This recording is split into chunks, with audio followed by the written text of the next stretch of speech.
Hello everyone. In previous class of Merchant of Venice, we have seen the speech of Antonio and Salarino. We found out the reason of Antonio's sadness, which is actually nothing. We found out that how Salarino is trying to console him. He mentions his ship Argosies, burghers, peasants, and he compares his ship's sail like oven wings. Overall, he is just trying to say that his ships are not going to be sink or his ships are not going to be wrecked, so Antonio need not to be worried. Today, we'll proceed further. We'll do the speech of Salarino.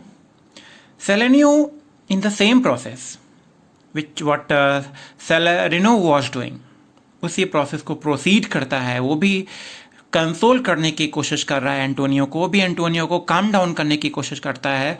वो कहता है, believe me sir, had I such venture fourth, आप मेरा trust करें, आप मेरा trust करें. Venture mean business ventures की बात कर रहा है कि अगर मेरा भी कोई ऐसा रिस्की बिजनेस होता, the better part of my affection would be with my hopes abroad. तो जो एक बेटर पार्ट होता, वो मेरे मन का जो एक बेटर पार्ट होता, जो मेरी मोस्ट ऑफ द थिंकिंग होती, that must be with the ships only. He is just saying कि you need not to worry because anybody could have such type of thoughts. There are many businessmen and they all are having such type of thinking. Further he says, I should be still plucking the grass to know where sits the wind. क्या कहता है कि that may be sad for anyone, for any businessman. He is saying that he must have been worried about his business ventures each and every second. And further he said, I should be still plucking the grass.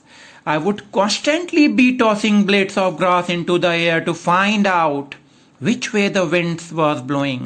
Earlier, to find out the direction of the wind. लोग क्या करते थे, grass लेके उसको ऊपर से गिराते थे, जिससे कि जिस डायरेक्शन में विंड ब्लो हो रही हो, grass will blow in that direction.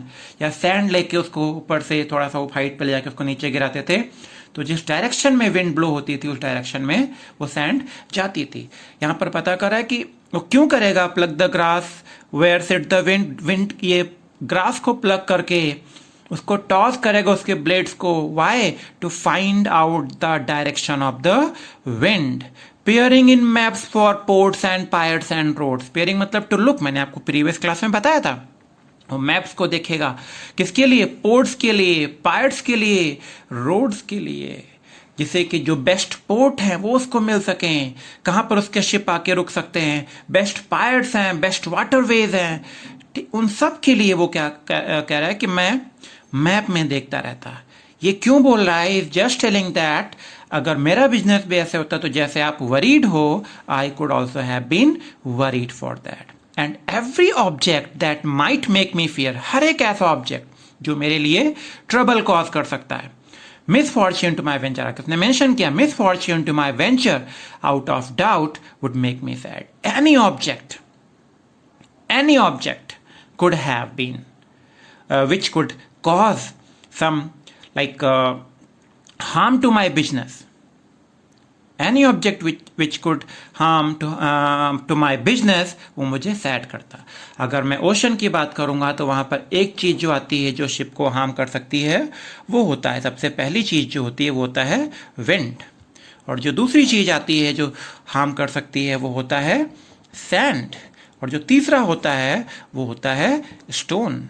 आगे उसने मेंशन किया, नेक्स्ट स्पीच में हम इन तीनों चीजों को भी देखेंगे. सैलारिनो भी उसको बोलता है कि किसी का भी बिजनेस हो, कोई भी पर्सन ऐसे वरीड हो सकता है जैसे आप वरीड हो. सैलारिनो उसकी बात को आगे प्रोसीड करता है. उसे एक लंबी सी एक लेंदी स्पीच है. वो क्या कहता है?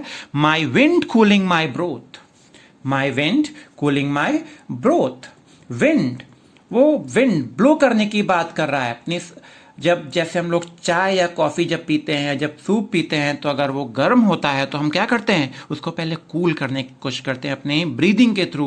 उसके ऊपर फूंक मार के हम उसको कूल करने की कोशिश करते हैं.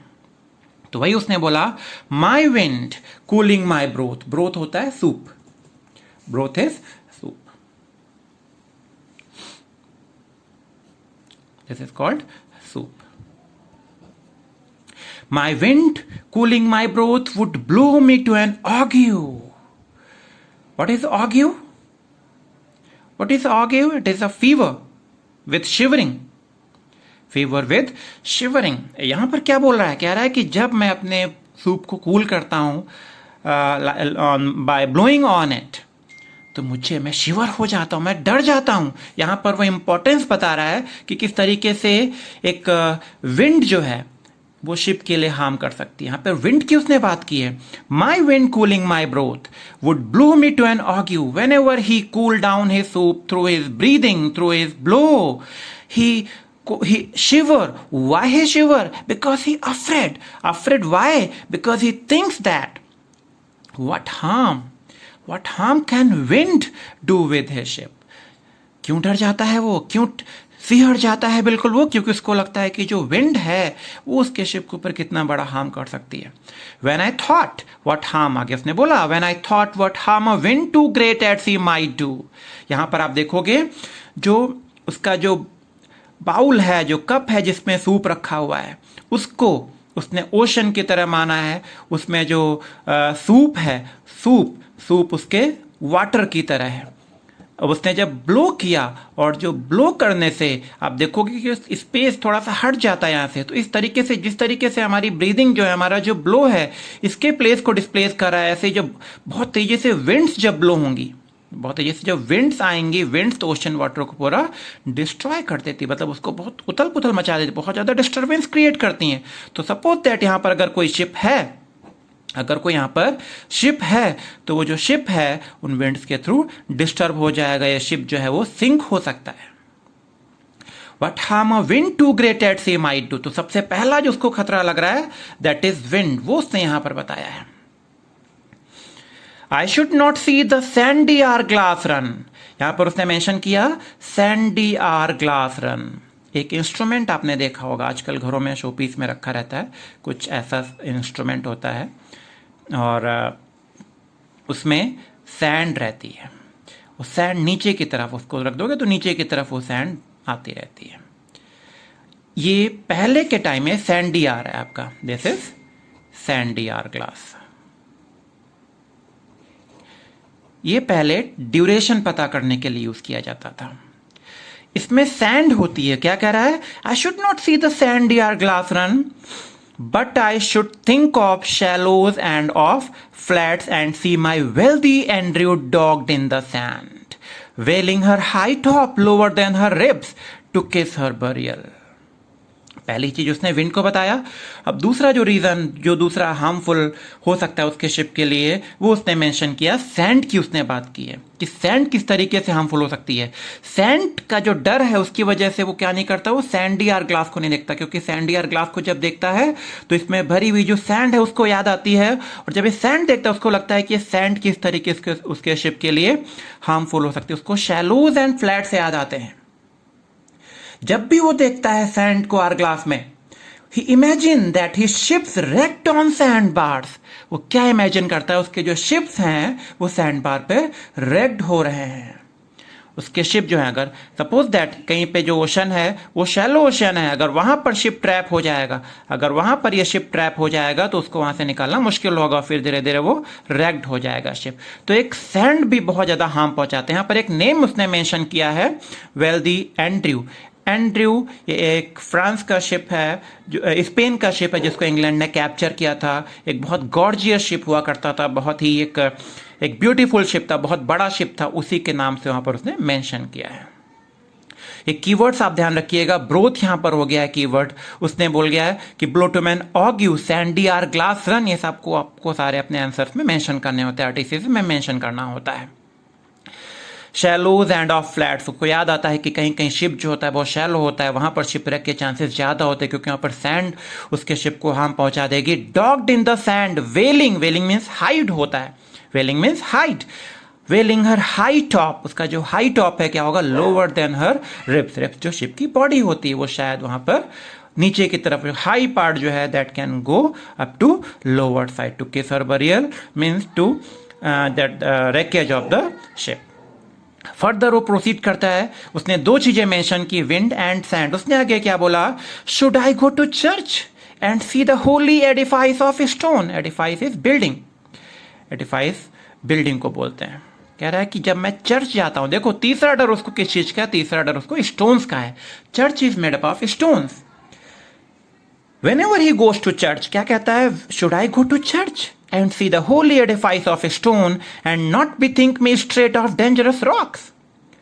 He says that I think of dangerous rocks every time I went to church. जब भी वो चर्च जाता है, उसको जब वो स्टोनी बिल्डिंग देखता है चर्च की, उसको डर लगता है कि जो रॉक्स हैं वो किस तरीके से उसके शिप को हार्म पहुंचा सकती हैं। He says that I think of dangerous rocks every time I went to church and saw the stones it was made of if my ship brushed up against rocks like that. ऐसे अगर किसी rock में अगर ship touch भी हो जाएगा, suppose that यहाँ पर ओशन के बीच में रॉक्स भी होती हैं, यहाँ पे शिप अगर पास होते हुए अगर इससे टच भी हुआ जरा सा ना, देन ऑल्सो शिप के लिए बहुत ज़्यादा हार्मफुल हो जाएगा। तो वो चर्च भी जाना नहीं चाहता बिकॉज वहाँ की रॉक्स को देख कर उसको याद आता है कि इस तरीके की जो रॉक्स होंगी, इस तरीके के जो स्टोन्स होते हैं that can harm his ship. यहाँ पर edifice of stone, Holi edifice आपका कीवर्ड हो जाए, Holi building. And not be think में स्टेट ऑफ डेंजरस रॉक्स, उसने बोला कि जो डेंजरस रॉक्स हैं उनकी उसे याद आती है। Which touching my but my gentle vessel side, वो क्या करेंगे, जरा सा भी ब्रूज भी लग गया then his gentle whistle, again is talking about his ship, उसके लिए बहुत हार्मफुल होगा। Would scatter all spices on the stream, वहां पर उसने मेंशन किया कि किस चीज का बिजनेस होता था, बिजनेस ऑफ स्पाइस। सारा स्पाइस जो है स्ट्रीम में मिक्सअप हो जाएगा, स्कैटर हो जाएगा। स्कैटर मीन्स बिखरना। एनरोब, एनरोब मीन्स कवर करना, एनरोब होता है cover. The roaring water with my silk, यहां पर हाइपर बोल भी उसने यूज किया है। Enrobe the roaring water, roaring means जो वेव्स हैं, जो वेवी वाटर है उसको क्या करेगा, उसको पूरा सिल्क। यहां पर उसने बिजनेस की बात की, स्पाइस का बिजनेस होता है, सिल्क का बिजनेस वो लोग करते हैं। सिल्क जो है वो पूरे ओशन को कवर कर लेगा। यहां पर उसने हाइपर बोल यूज किया है, फिगर ऑफ स्पीच, क्योंकि इतना बड़ा सिल्क नहीं हो सकता। हाइपरबोल होता है जब किसी चीज को बहुत बढ़ा चढ़ा कर बोला जाए। यहां पर इतना कोई बड़ा सिल्क नहीं हो सकता कि पूरे ओशन को कवर कर सके, बट उसने बोला है एनरोब द रोरिंग वाटर्स।